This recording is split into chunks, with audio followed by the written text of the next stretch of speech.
Ancient symbols within Zoroastrian Fire Temples guard secrets locked away for millennia.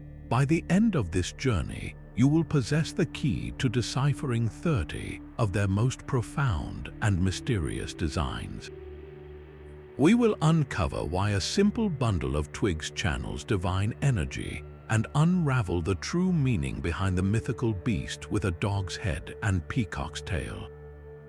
Which symbol do you believe holds the ultimate truth about the universe? Soaring above temple entrances and ancient stone carvings, the Faravahar is perhaps the most recognized emblem of this ancient faith. At first glance, it appears as a majestic winged disk, but a closer look reveals a deeply personal map for human existence. The central figure is a wise old man, a testament to the wisdom that comes with age and experience. His hand is raised in a gesture that is both a blessing and a reminder, pointing the way forward on the path of righteousness. This entire scene is encircled by a ring, a powerful symbol of eternity. It represents the unending cycle of the universe and the timeless nature of the soul, suggesting that our journey extends far beyond a single lifetime. The two grand wings are far more than mere decoration.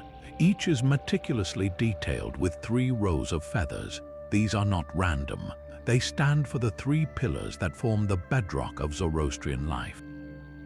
Good thoughts, good words, and good deeds. Every action begins with a pure thought, is expressed through truthful speech, and is ultimately fulfilled by a righteous action. This triad is the very engine of moral progress. Below the figure, you will notice 2 flowing ribbons. These represent the eternal choice every soul must make.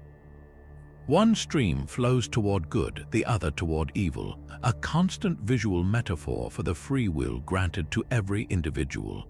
This symbol is called the Faravahar, a name connected to the concept of the Fravashi. Think of your Fravashi not as a distant god, but as your own divine essence, a guardian spirit that is both a part of you and a guide from the divine realm. It is your higher self urging you toward the light.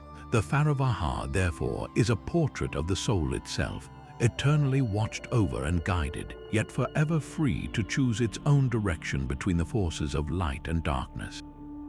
It is a stunningly complex code of ethics carved into a single, elegant form, challenging every observer to look inward.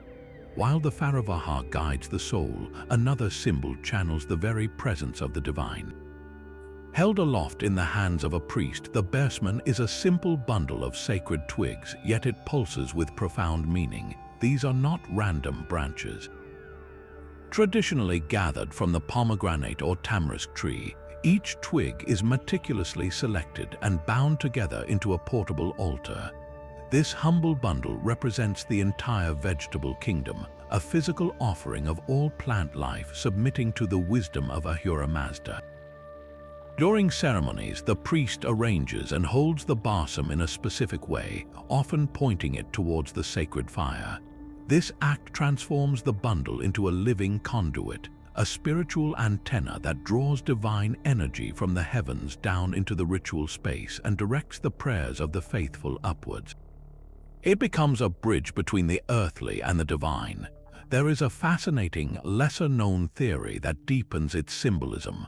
Some scholars suggest each twig in the Barsom bundle does not just represent plants in general, but specifically the good plants, the ones directly created by the divinity to sustain and heal the world. In this light, the bundle is not merely an offering, but a collection of divine gifts being presented back to their creator, a powerful cycle of gratitude and blessing.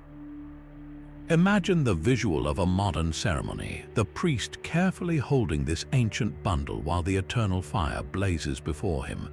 It is a direct link to a ritual practice thousands of years old, a tangible piece of a living tradition where the natural world actively participates in communion with the sacred.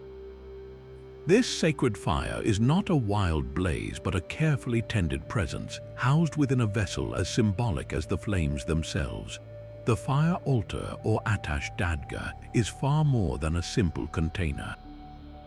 It is a miniature cosmos carved in stone or metal, often taking the form of an ornate urn known as an aphronagon. Look closely at its base and you might find it resting upon a fully bloomed lotus flower. This is no mere decorative choice. In many ancient traditions, the lotus represents ultimate purity, rising unsullied from muddy waters, a direct parallel to the divine fire which represents a perfect creation emerging from a world of mixture. The altar's midsection frequently features intricate stepped patterns resembling the crenellations of a fortress or a grand staircase. These are the stages of spiritual ascent, a visual promise that the human soul can climb, step by step, from the material world toward the divine radiance. The fire that burns within this sacred architecture is understood as the very essence of Ahura Mazda made visible. It is light, wisdom, and purifying truth incarnate. This is not a destructive force, but a creative and illuminating one, a piece of the cosmic order that you can stand before and feel its warmth. The responsibility for this fire is immense. There are different grades of sacred fire, with the highest grade, the Atash Bairam, requiring the purification of 16 different types of fire, including those from lightning, a craftsman's furnace, and even a hearth. The consecration process can take over a year, a testament to the profound reverence held for this symbol. Imagine the scene within a temple, the flickering light catching the carved steps of the altar, each flame a living testament to a truth that has been guarded for 3,000 years. How does a simple element become a window to the divine? This spiritual armor is not forged from metal, but from wool. Every initiated Zoroastrian wears the Kushti, a sacred girdle tied around the waist, transforming the body itself into a temple. The creation of this cord is a profound ritual in its own right, a slow and meditative process where every movement holds meaning. It is woven from pure white lamb's wool, a symbol of innocence and purity, on a loom that is treated with the same reverence as a holy object. The weaver works with focused intention, for the resulting cord is not just a belt but a tapestry of faith. It consists of exactly 72 fine threads, a number that is far from arbitrary. Each of these threads corresponds to one of the 72 chapters of the Yasna, the core liturgical text of Zoroastrianism. This means that when a follower ties the Kushti, they are not just fastening a cord, they are literally girding themselves with the very words of their sacred scripture, wrapping the essence of their faith around their core. The Kushti serves as a spiritual shield, a constant tactile barrier against negative influences and evil forces. It is a physical reminder of the covenant between the individual and Ahura Mazda, a promise to uphold the faith's ethical core in every action. This daily commitment is renewed through the ritual of prayer.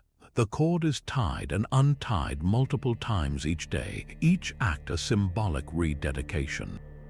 The process itself is a silent meditation, a series of precise knots and passes that represent the binding of one's own life to the principles of good thoughts, good words, and good deeds.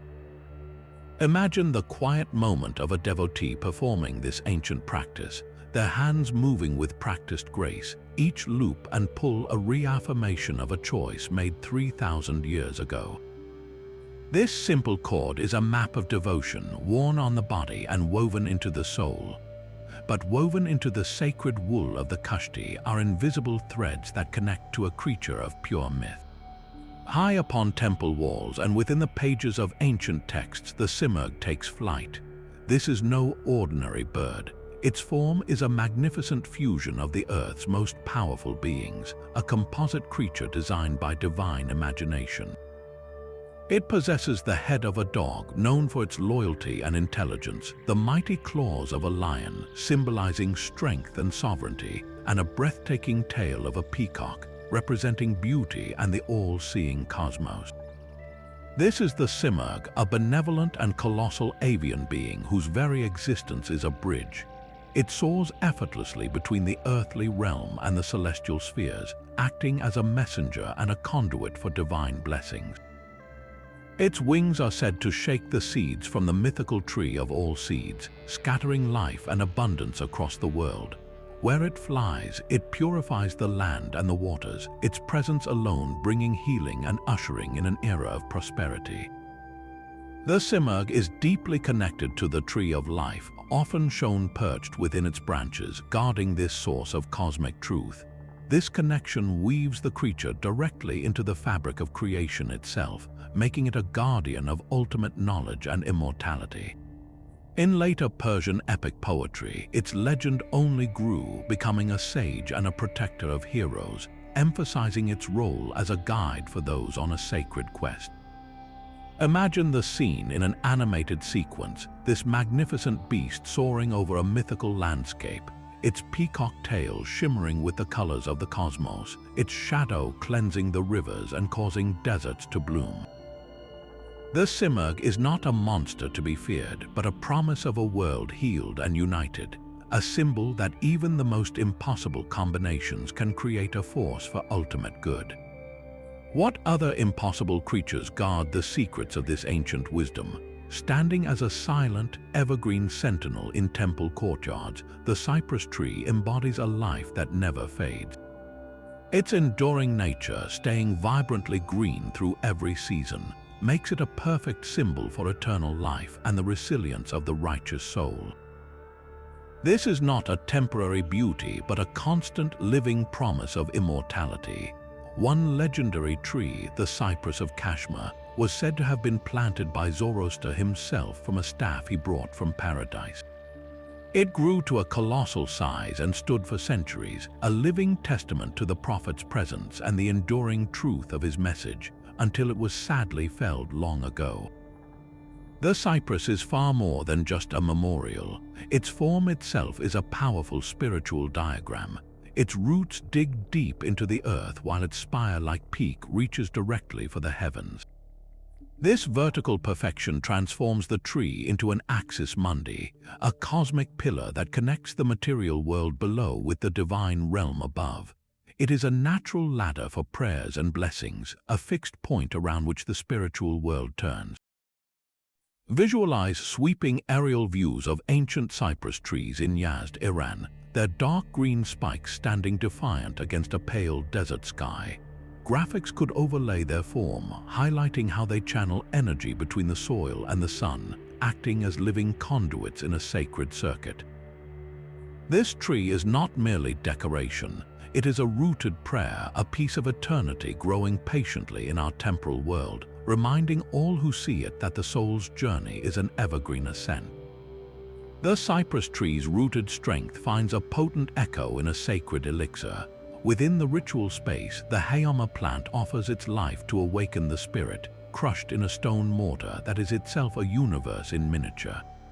This is no ordinary botanical offering. Haoma exists in two realms at once. It is a tangible, yellow flowering plant pressed for its juice, and it is a divine being, a yazata, a celestial entity worthy of worship. The ritual of preparing the drink is a deeply symbolic act of sacrifice. The priest takes the plant and places it in a stone mortar, a vessel often intricately carved with symbols of creation. With a pestle, he presses the stalks, releasing the precious juice. This action is not merely functional, it is a reenactment of a cosmic struggle, crushing the life force from the plant to release its hidden, divine energy for the benefit of humanity. The resulting liquid, the sacred Haoma drink, is consumed to grant spiritual strength, wisdom, and a glimpse of immortality, forging a direct connection between the worshipper and the divine. This practice, however, is shrouded in ancient debate. Many scholars have long questioned whether the original Haoma plant used millennia ago possessed psychoactive properties. Did it induce an altered state to facilitate visions of the other world, or was its power purely symbolic, a sacrament of pure devotion? The tradition itself firmly rejects this, viewing the plant as a sacred gift that sharpens the mind and body, not one that clouds it. Personified as a god, Haoma is a divine warrior who battles against spiritual lethargy and the forces of evil. He is the deity who energizes the weary soul, fighting the inner darkness of apathy with the same vigor as the outer darkness of evil. Imagine a visual recreation, a close-up on the priest's hands working the pestle, the juice slowly pooling in the mortar. The camera then pulls back to reveal the carvings on the stone vessel, perhaps showing the Simurgh or the Faravahar, linking this intimate act to the grand cosmic order. This ritual is a drama of death and rebirth, where a plant sacrifice becomes the key to a soul's vitality. The rooster's crow is a blade that cuts through the night. In the quietest hour before dawn, this sacred bird, known as the Paradash, fulfills its ancient duty. Its call is far more than a natural alarm. It is a spiritual weapon believed to shatter the influence of demons and the deep slumber of evil. As its voice echoes, it drives back the forces of darkness, laziness, and despair, all servants of the destructive spirit Angramaniu. This is why the rooster holds such a surprising prominence, depicted on ancient seals and carved into the very walls of fire temples. It is a vigilant guardian, its daily ritual a miniature version of the cosmic struggle between light and dark. The rooster is intimately linked with the divine Yazota Esrayosha, a being who embodies attentive listening, obedience to divine law, and the discipline needed to walk the righteous path. Esrayosha is said to watch over humanity during the dangerous hours of the night, and the rooster acts as his earthly herald, its cry a call to spiritual arms, rousing people from both physical and moral sleep. Imagine a visual sequence, a breathtaking time lapse of the sun breaking over the horizon, synchronized with the powerful crow of a rooster. Overlaying this scene, ancient carvings of the bird appear, its form stylized yet fierce, a timeless symbol from a seal held in a museum today. This creature does not just announce the morning, it commands the soul to awaken, to rise, and to join the eternal fight with every new day. This deep spiritual vigilance finds a loyal companion in the humblest of creatures.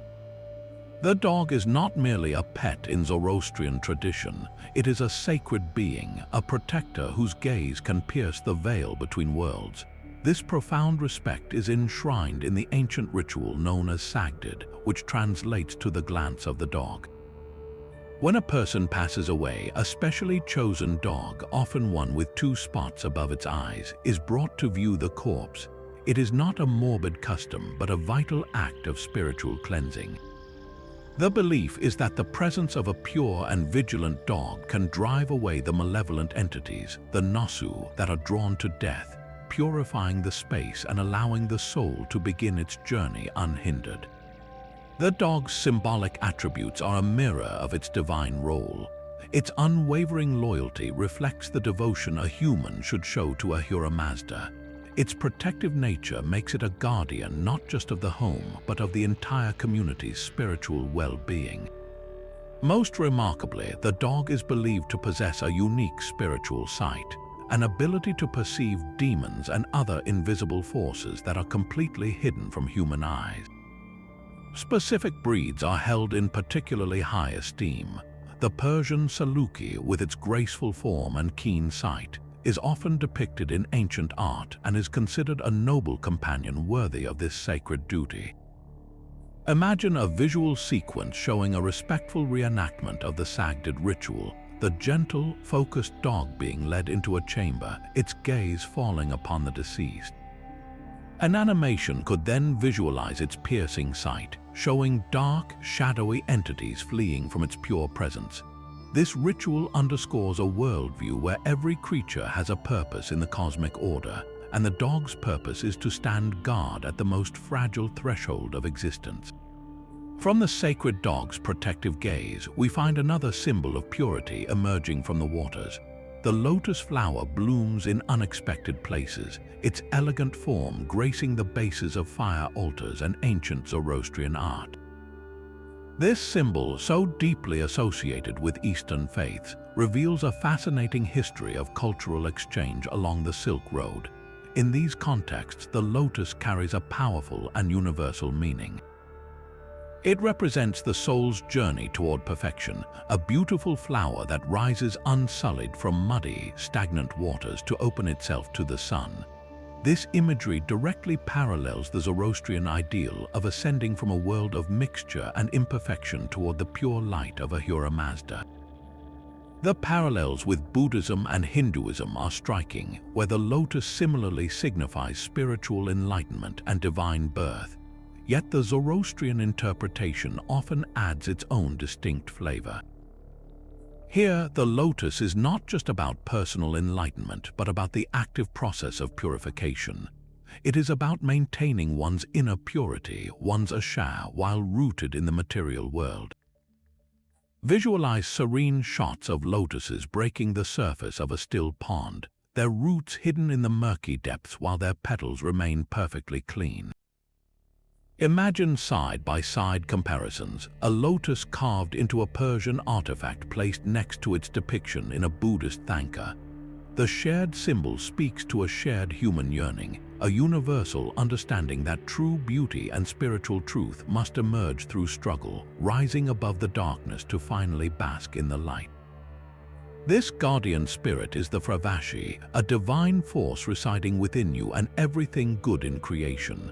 While the Faravahar represents a map for the soul's journey, the Fravashi is the soul's eternal, celestial counterpart. Think of it as your perfect, pre-existing essence, a divine guardian that has existed since the beginning of time. It is not just humans who possess a Fravashi, but also the great Yazatas, the divine beings of light, and even the good elements of creation themselves, like the sacred fire, the pure waters, and the beneficent sun.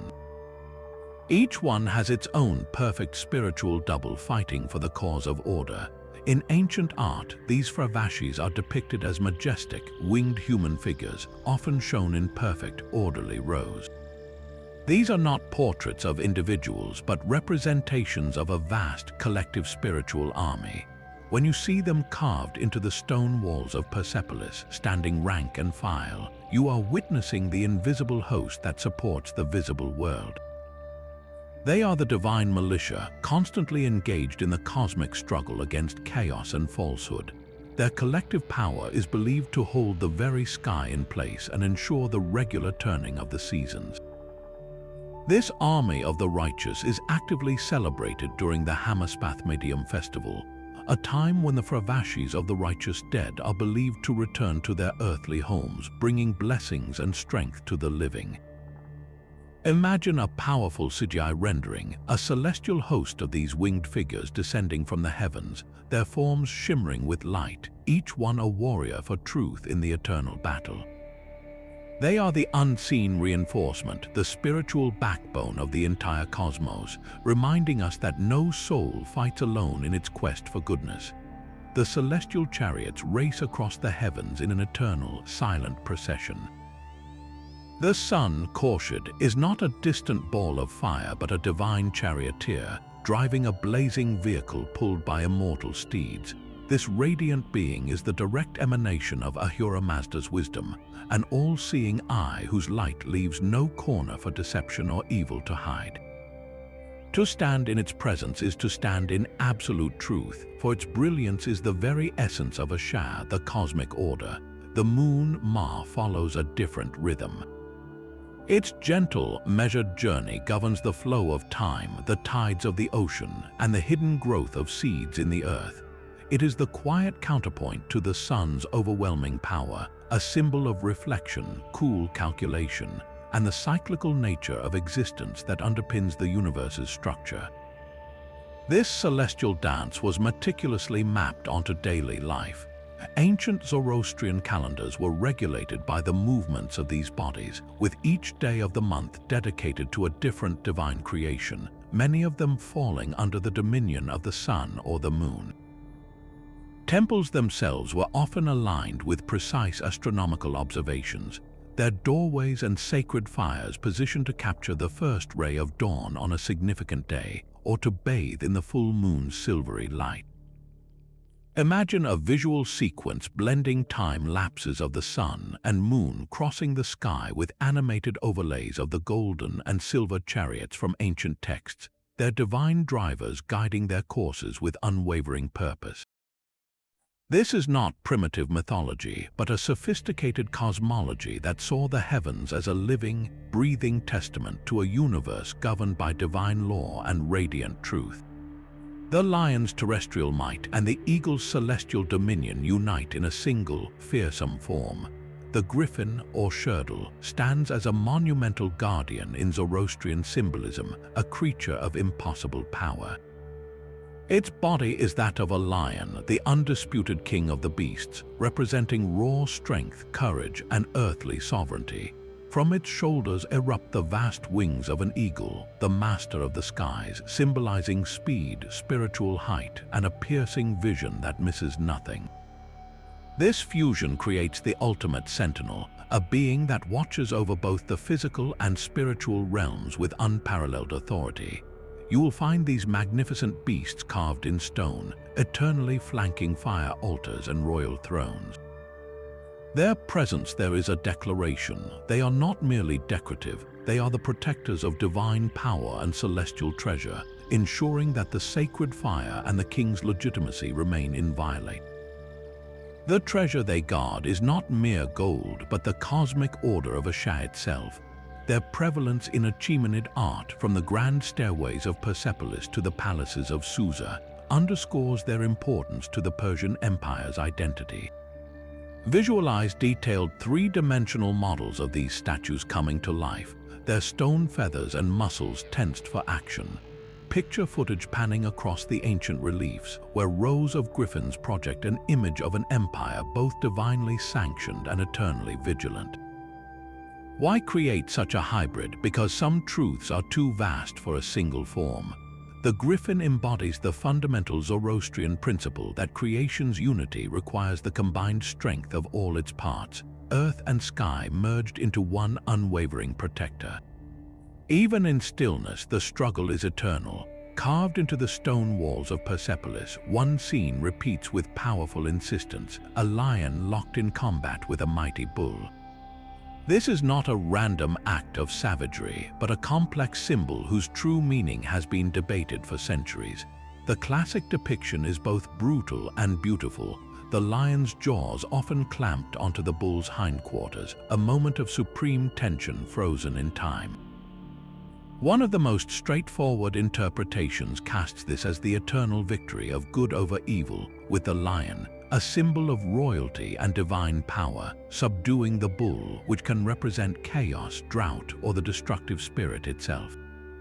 Yet another compelling theory looks to the stars. The constellation Leo, the lion, rises in the night sky just as Taurus, the bull, sets, suggesting this motif is a celestial map carved in stone, a representation of the annual equinox and the inevitable change of seasons that govern all life. The scene is also a profound statement of royal authority. The Achaemenid kings used this imagery to proclaim their role as the lion, the strong arm of divine order, subduing the chaotic forces of nature and enemy nations, symbolized by the powerful bull, to bring stability to their empire. Perhaps the most profound interpretation, however, views this not as a simple killing, but as a necessary sacrifice within a cosmic cycle. The bull's death is not an end, but a transformation, its life force released to ensure the rebirth of vegetation and the continuation of the world. Its blood nourishes the earth, and its strength is transferred to the victorious lion in an endless loop of death and renewal. Visualize a slow, dramatic pan across these ancient reliefs, the stone muscles of the beast straining. Then, an animated sequence could bring the theories to life, first overlaying the constellations onto the animals, then dissolving the scene into a field of sprouting grain, illustrating the cyclical nature of this ancient, silent drama. This single motif holds a universe of meaning, proving that for the ancients, even conflict was a part of a sacred, balanced order. Amidst the celestial dance of sun and moon, the stars offer a fixed and constant truth. The pole star, known as Seter, holds a place of paramount importance, an unmoving pivot around which the entire dome of the night sky silently turns. This steadfastness makes it a supreme symbol of divine order, an anchor in the cosmos that mirrors the unwavering nature of Ahura Mazda himself. It is the celestial compass point, a guide for travelers not only across deserts and seas but on the far more perilous journey of the soul toward righteousness. Ancient teachings describe the stars as the heavenly lights specifically created by the wise Lord to combat the primordial darkness of Angra Mainyu. Each twinkling point is a soldier in the army of light, piercing the black veil of night and pushing back against the lie or drudge. They are not random specks of fire, but organized legions. Their precise movements are testament to the mathematical perfection of the cosmic law, Asha.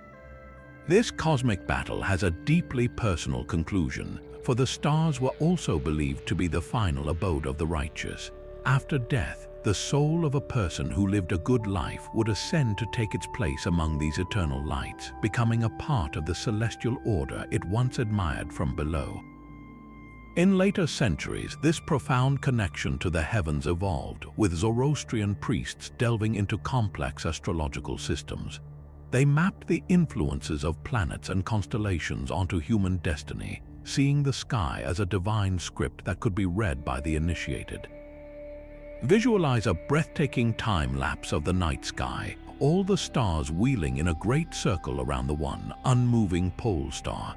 Graphics could then appear, drawing lines from specific bright stars to their associated divine beings, perhaps linking Sirius to the Azototistria, bringer of rain, or the Pleiades cluster to the divine females, the Amesha Spentas. The stars are not distant, cold fires, but the very eyes of the universe, watching, guiding, and waiting to welcome the faithful home. The bull's sacrifice in stone echoes a far older and more profound creation story. Before the first human walked the earth, the Zoroastrian texts tell of the primal bull, or Gav, a unique and perfect entity created by Ahura Mazda. This was not an ordinary animal, but the very archetype of all beneficent animal life, a being of immense strength and purity whose existence seeded the world. In a tragic turn, this primordial bull was slain by the destructive spirit Angra Mainyu, yet its death was not a final defeat. From its scattered body, a miracle of regeneration unfolded. Its marrow transformed into the countless breeds of grain that sustain humanity. Its blood became the grapevine, and its soul ascended to become the guardian of all animal kind. This powerful myth reframes the entire concept of sacrifice. It is not an act of pointless destruction, but a necessary transformation where one life force is given for the birth and sustenance of many others. This is why the bull, in everyday Zoroastrian life, is held in such deep reverence. It represents the entire animal kingdom's inherent goodness and its vital role in the cycle of life. Cattle provide milk, leather, and labor, their very existence a continuation of that first divine offering. Visualize an artistic sequence showing the majestic primal bull, its form glowing with celestial light, then dissolving into a field of wheat and a herd of peaceful cattle grazing under the sun. The bull is a living reminder that creation itself is built upon a sacred gift, and that from loss springs forth abundance for all. While the Simurgh is a guardian of the earth, another mythical bird soars in the realm of pure destiny. The Huma lives a life of perpetual flight, its feet never touching the ground. This elusive creature is the bird of fortune, a symbol of royal legitimacy and ultimate happiness that exists only in the sky's highest, most invisible reaches. Its entire life is spent in the air, making it a being of pure grace, completely detached from the worldly and the mundane. The most famous legend surrounding the Huma is the power contained within its shadow. It is said that if the bird's shadow falls upon a person's head or shoulders, that individual is destined to become a king. This is not a matter of birthright or political maneuvering, but a sudden, unearned gift from the heavens. The Huma does not choose based on merit, but bestows its favor as a sign of divine appointment, a direct intervention from the spiritual world into the affairs of men. This makes the Huma a symbol of a specific kind of fortune, one that cannot be sought, hunted, or demanded. Its elusive nature is the entire point. You cannot trap the Huma, nor can you predict its path. It represents a blessing that arrives unexpectedly, a stroke of destiny that transforms a life in a single, silent moment. This concept of divine grace, or Kshvarina, is central to Zoroastrian thought, an invisible force of legitimacy and fortune that shines upon the righteous ruler. The Huma is the physical manifestation of this power, a creature that does not just carry fortune, but is fortune itself in avian form. Visualize ethereal animations of this magnificent bird, its form shimmering against the sun, forever in motion. See its shadow gliding over mountains and deserts until it touches one lone figure, a silent coronation from the skies. The Huma teaches that the greatest blessings are those we do not chase, but that find us when we are simply walking our true path. A hand emerges from a cloud of flame, fingers extended in a gesture of absolute authority. This is the Dast Ecoda, the hand of God, a powerful symbol of divine intervention reaching directly into the human world. Unlike the abstract presence of the Fravashi or the cosmic order of Ashar, this symbol is immediate and personal, representing the moment Ahura Mazda himself bestows his power and blessing. In royal art, particularly from the Sasanian era, this image was a declaration of legitimacy. When carved above a king receiving his crown, the hand of God was not a mere decoration. It was a public decree that the ruler's authority flowed directly from the divine, that he was the chosen instrument of the wise Lord's will on earth.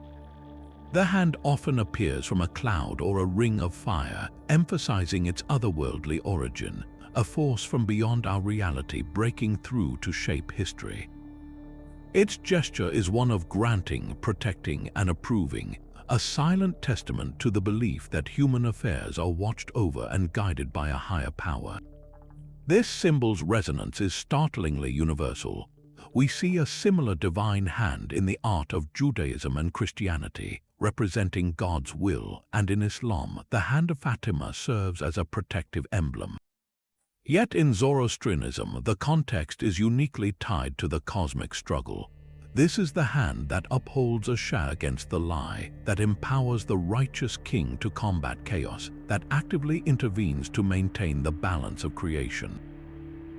Visualize a close-up on a weathered stone relief, dramatic lighting casting deep shadows to make the carved hand appear as if it is truly emerging from the stone, reaching across centuries. This symbol answers a profound human question: where does true power come from? For the ancient faithful, the answer was eternally present, descending from the heavens in the form of an open hand. This precious world is a luminous pearl floating in an infinite sea. Zoroastrian cosmology conceives of our entire material creation as a pearl or a cosmic egg known as Getik. This is the bounded, finite world that Ahura Mazda brought into being, a perfect sphere of matter and life suspended within the boundless, timeless spiritual dimension of Menag. The image is one of profound beauty and fragility. Our world is not a random accident, but a deliberately crafted jewel, a closed system of divine order established within the vast, chaotic potential of the unseen. The shell of this cosmic egg represents the firmament, the boundary that separates the ordered cosmos from the formless infinite, protecting the delicate life within. This symbolism imbues the material world with immense sacred value. It is not a place of sin to be escaped, but a precious creation to be cherished, protected, and actively perfected by humanity. Ancient texts describe Ahura Mazda fashioning the Getik like a master artisan, setting its foundations and filling it with all the elements of a good creation. This world is the stage upon which the cosmic drama of good versus evil plays out, and its ultimate fate is not destruction, but transformation and perfect unity with the Menag. Imagine a macro shot of a single, flawless pearl, its surface shimmering with an inner light reflecting entire galaxies. Then, the view pulls back to reveal this pearl as a world egg, adrift in the starry void of space, a self-contained universe of incredible delicacy. This symbol answers a fundamental question: why are we here? We are the guardians of a divine treasure, tasked with polishing the pearl until it shines with its original, perfect light. From the divine hand that bestows power flows an unending stream of blessings captured in the simple shape of a vase. The vase of abundance appears across Zoroastrian art, a vessel so full that life itself spills over its rim. Often depicted with lush plants sprouting directly from its mouth, this is not just a container of water or grain, but a symbol of the world's inherent and generous fruitfulness. It represents the endless bounty poured forth by Ahura Mazda from his perfect creation, a promise that the world, when cared for, provides for all its children. This overflowing generosity is intimately tied to the concept of Kh-Varina, that divine royal glory we saw with the Huma bird. But here, Kh-Varina is visualized not as a shadow, but as a liquid effulgence, a shimmering, luminous substance that fills the vase to the point of overflow. It is the liquid light of divine fortune, the very substance of legitimacy and prosperity made visible. You find this symbol etched into the bases of ritual altars and woven into the stonework of ancient arches. In ceremonies, actual vases would hold sacred water or the Haoma plant, becoming physical manifestations of this spiritual principle.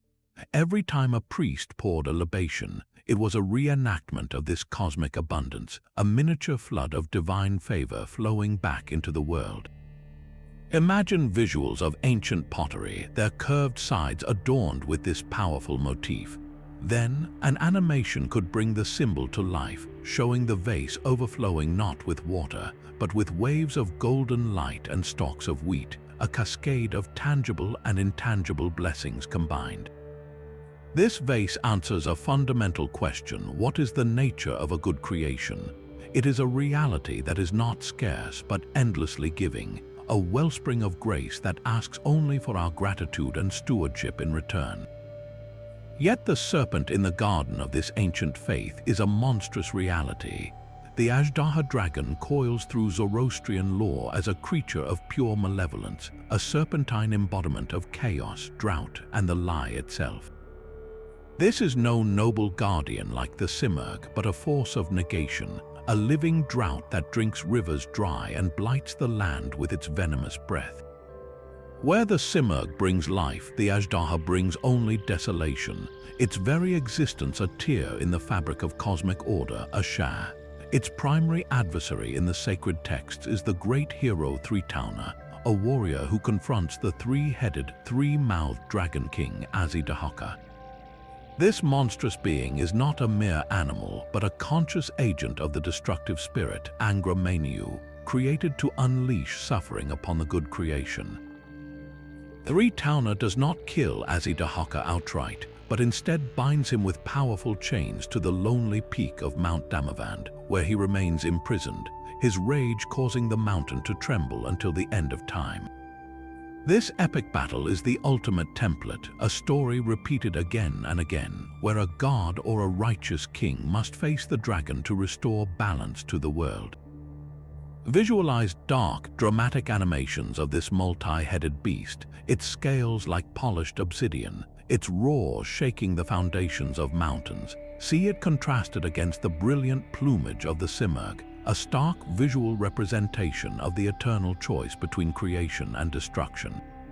The dragon is the necessary antagonist, the cosmic enemy that gives purpose to the hero's sword and the farmer's prayer for rain, proving that order is not a passive state, but a victory that must be won and re-won across the ages.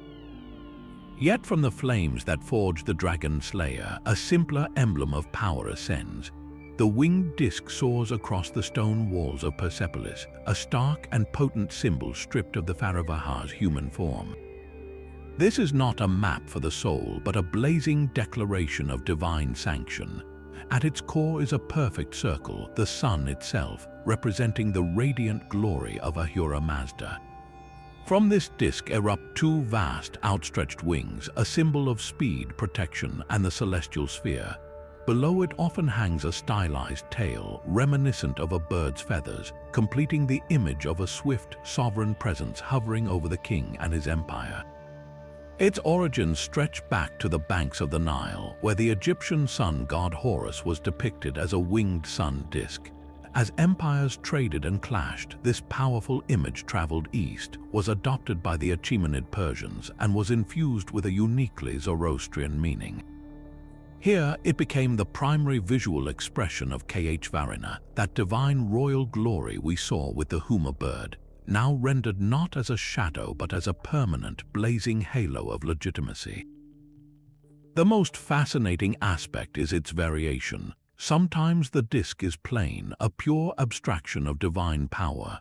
In other carvings, a small figure of the king appears within the disk, or the disk hovers directly above his head.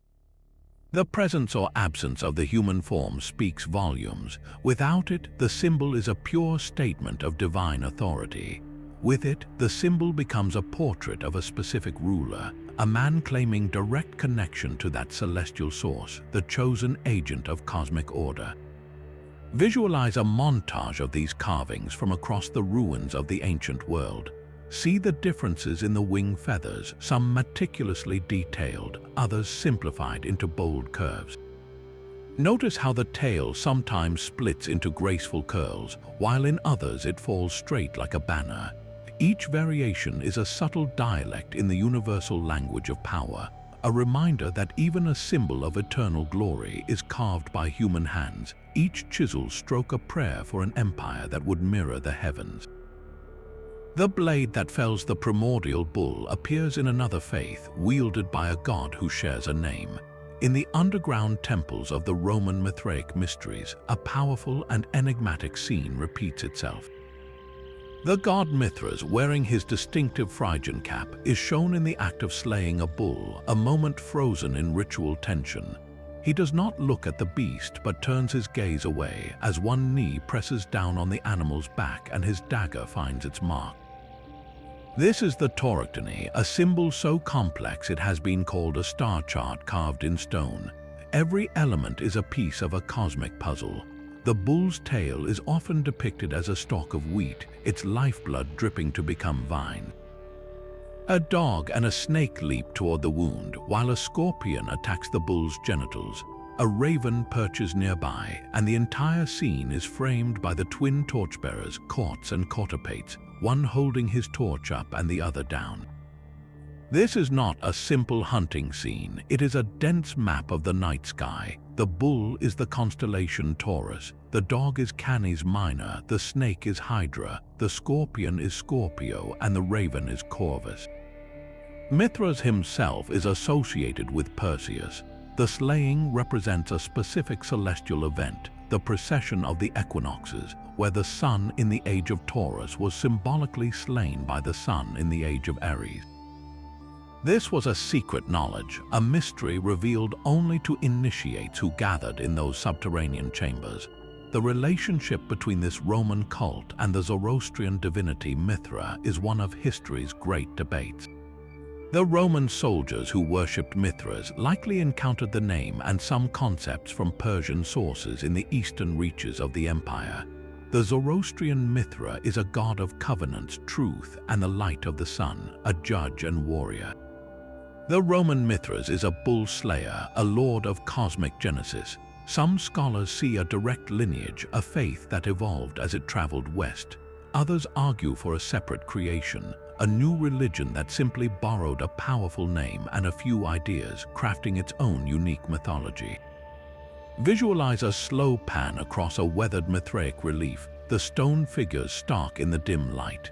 Then, an animation overlays the scene, connecting the dog to a star, the scorpion to a constellation, weaving a web of light across the ancient carving. This symbol stands at a crossroads of faiths, a testament to how gods can travel, transform, and guard their most profound secrets in plain sight. These labyrinthine patterns are a universe you can walk across. Etched into temple floors and woven into sacred carpets, these complex geometric designs are far more than decoration. They are a profound meditation on the structure of reality itself. The repeating step patterns, often called crenellations, mirror the levels of spiritual ascent on the fire altar. Each step is a stage in the soul's long climb from the material world toward enlightenment, a difficult but deliberate progression toward the light. The more intricate, maze-like designs serve a different, equally vital purpose. They are symbolic representations of the cosmic order, a Shah, a system of divine law that is infinitely complex, perfectly balanced, and beautiful in its intricate logic. To follow the path of the labyrinth with your eyes is to trace the orderly flow of creation, a visual prayer acknowledging the hidden architecture of the universe. These patterns also functioned as spiritual fortifications. The endless, interlocking lines were believed to confuse and trap malevolent spirits, creating a protective diagram that barred evil from entering the sacred space. The very act of weaving or carving these patterns was a form of meditation, a way for the artisan to physically imprint the principles of cosmic harmony into a tangible object. Imagine a breathtaking drone shot soaring over an ancient temple floor, the geometric design revealing itself as a vast, complex circuit board of the divine. Then a slow, intimate zoom into the threads of a centuries-old carpet, each intersection a choice, each turn in the pattern a challenge on the spiritual journey. These labyrinths ask a silent question of every observer: which path will you take through the intricate design of your own life? This ultimate duality is the engine of the cosmos itself. Before the world was formed, the Zoroastrian texts tell of two primordial spirits, twin brothers who made a choice. One, Spentamaniu, chose life, creation, and boundless benevolence. The other, Angramaniu, chose death, destruction, and unending hostility. This is not a battle between two equal gods, but a fundamental schism in existence, a choice made at the dawn of time that echoes through every moment of our reality. You will not find a single statue carved for them, no grand relief depicting their forms. Their representation is far more profound. They are symbolized through the stark, visual contrast of the entire world. Every symbol we have explored is a piece of this eternal argument. The sacred fire blazing in the altar is the light of Spentamaniu. The desolation brought by the Ajdaha dragon is the shadow of Angramaniu. The Faravahar's path of righteousness is the choice for one, while its opposing stream of evil is the pull of the other. The rooster's crow is a battle cry against the darkness. The dog's gaze a shield against the decay that the destructive spirit embodies. Even the lion and bull locked in combat are a frozen moment of this struggle between creative order and chaotic force. Visualize a split-screen montage, one side glowing with the sacred fire, the cypress tree reaching for the sun, and the Simurgh scattering seeds of life. The other side descends into shadow, showing a blighted landscape, ruins being reclaimed by dust, and the serpentine form of the dragon. This is the canvas of their conflict. The human soul, with its divine Fravashi and its sacred Kushti, is the very battlefield where this war is fought. Our every thought, word, and deed is a vote cast for one of these twin spirits, a decision that either builds the world or tears it down. This dualism is not a distant myth, but the underlying code of a universe where every light casts a shadow and every choice, no matter how small, holds cosmic significance. Within the priest's hands rests the command, a vessel of simple grace holding a liquid more precious than gold. This is the sacred gourd, or its metallic counterpart, a humble container tasked with an extraordinary purpose. It cradles the freshly pressed juice of the Haoma plant, that elixir of spiritual strength, or it holds pure water for ritual ablutions. In its curved form, we find a universe of meaning. The command is not merely a cup, it is the very archetype of a container for divine, life-giving substance. Its contents are not ordinary, they are charged with sacred energy, a tangible piece of the celestial realm brought down to earth for the benefit of humanity. The shape of the cam and itself whispers of cosmic secrets. Its rounded body, swelling from a narrow base, has been seen by mystics and scholars as a miniature model of the vault of heaven, the very dome of the sky that shelters creation. In another interpretation, this same form represents the womb of all existence, the fertile, protected space from which life itself emerges. It is a symbol of potential and nurture, a vessel that holds the seed of immortality within its sacred curve. Visualize a close-up, reverent shot in a modern ceremony, the priest's hands carefully tilting the cam and to pour a few drops of its contents onto the fire. See the liquid catch the light as it falls, a brief, glittering arc connecting the vessel to the flame. The function is as beautiful as the form, a perfect transfer of blessing from one sacred element to another. This simple object transforms every ritual into a reenactment of the first creation, a moment where the divine essence is once again poured forth into the world. Every soul at the moment of death faces a final and formidable crossing. The Chinvat Bridge, or the Bridge of the Separator, is not a structure of wood and stone but a spiritual creation forged from a lifetime of choices. In the sacred texts, this bridge is the ultimate arbiter, a path that reacts to the very essence of the soul that approaches it. For the righteous individual, a person who has lived by the principles of good thoughts, good words, and good deeds, the bridge transforms into a wide, welcoming causeway. It leads them gently across a dark chasm into the house of song, the Zoroastrian paradise, a realm of endless light and joy. But for the wicked, for those who have embraced the lie, the bridge becomes a terrifying trial. It narrows instantly, twisting into a razor's edge from which they inevitably slip and fall into the abyss of darkness, into the house of lies, a place of misery and regret. This powerful imagery is one of the most vivid moral symbols in any world religion.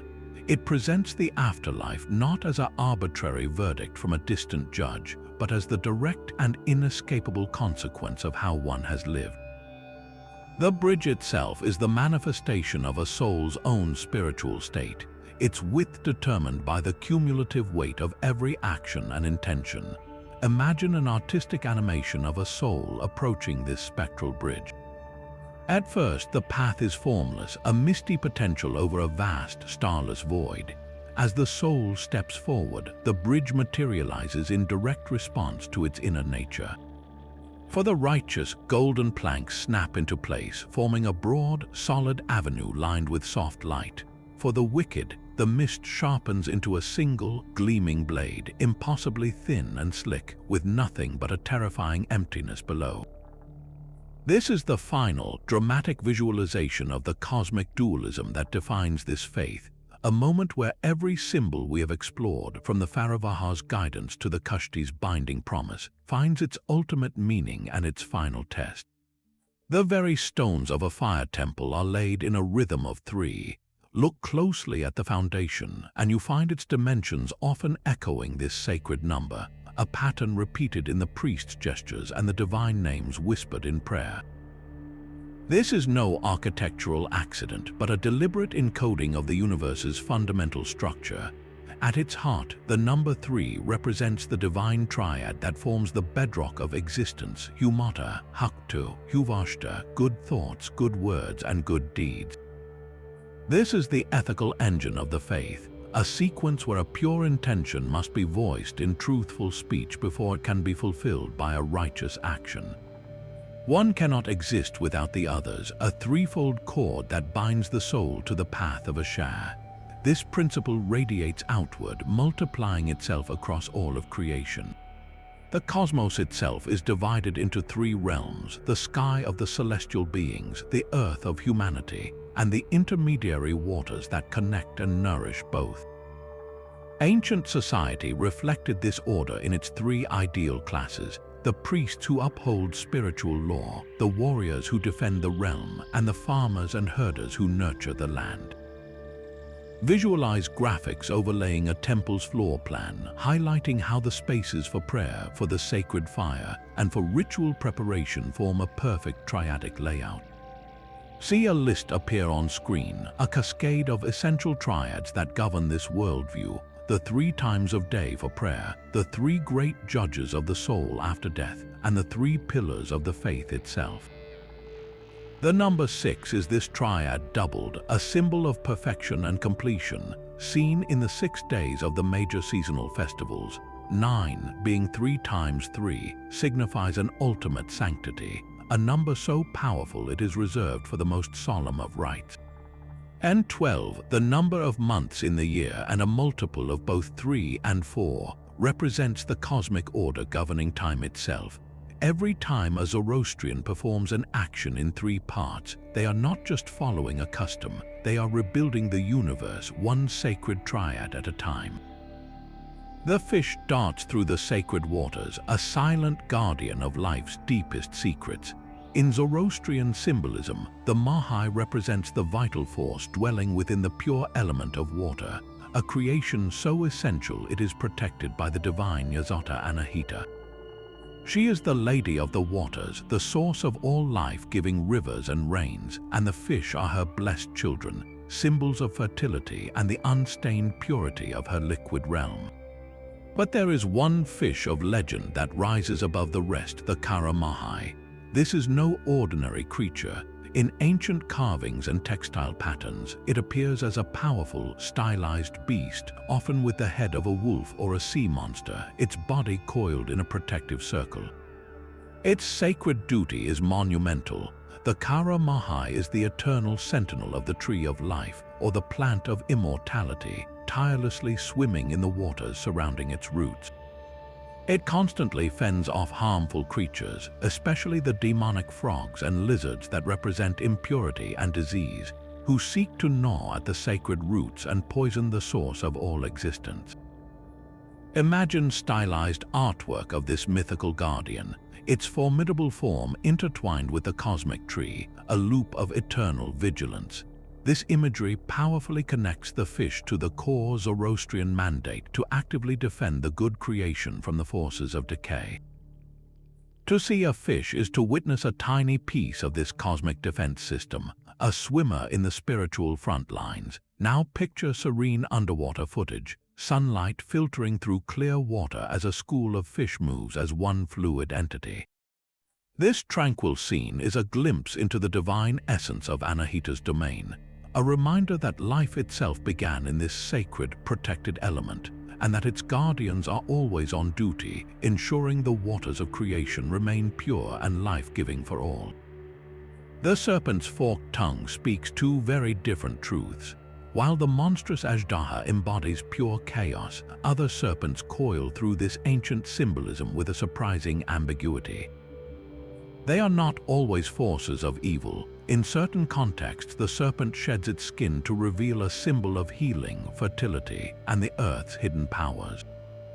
This duality points to a deep, pre-Zoroastrian layer of belief, where the snake was revered for its connection to the life-giving waters beneath the ground and its mysterious ability to regenerate. You can see this complexity captured in ancient art, where serpents are depicted entwined around a staff or the trunk of a sacred tree.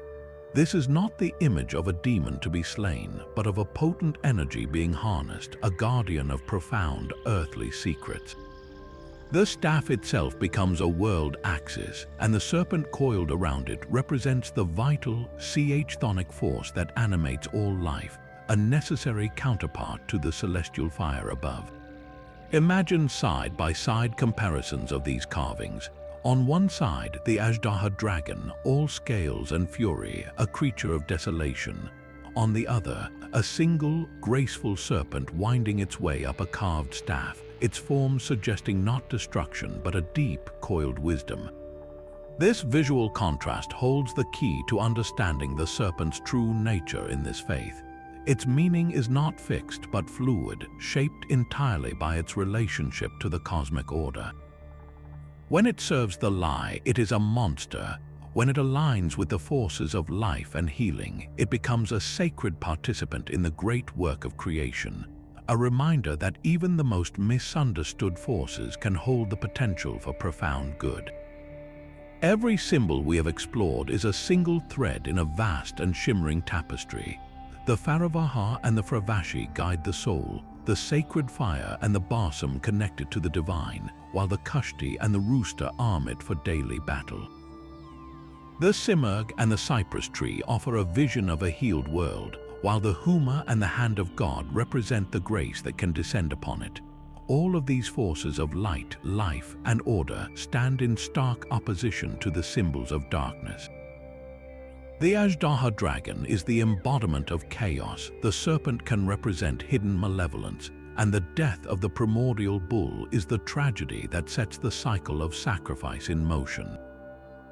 They are not a random collection. They are a unified language, a complete symbolic ecosystem describing a single, coherent worldview. At the center of this entire system is the cosmic battle between Ashar, which is divine truth and order, and its opposite, Drudge, the lie. This is the fundamental conflict that gives every symbol its meaning and its purpose. The sacred fire blazes against the dragon's shadow. The rooster's crow shatters the demonic silence of the night. The righteous soul crosses the wide bridge, while the follower of the lie falls from its razor's edge. Every creature, from the vigilant dog to the mythical Kara Mahai guarding the tree of life, has a post in this eternal struggle. Even the labyrinthine floor patterns are a map of Ashar's complex beauty, designed to trap the chaotic forces of Drudge.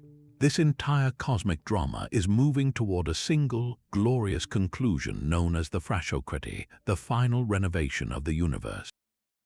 In that ultimate transformation, all the forces of light will achieve a final, complete victory.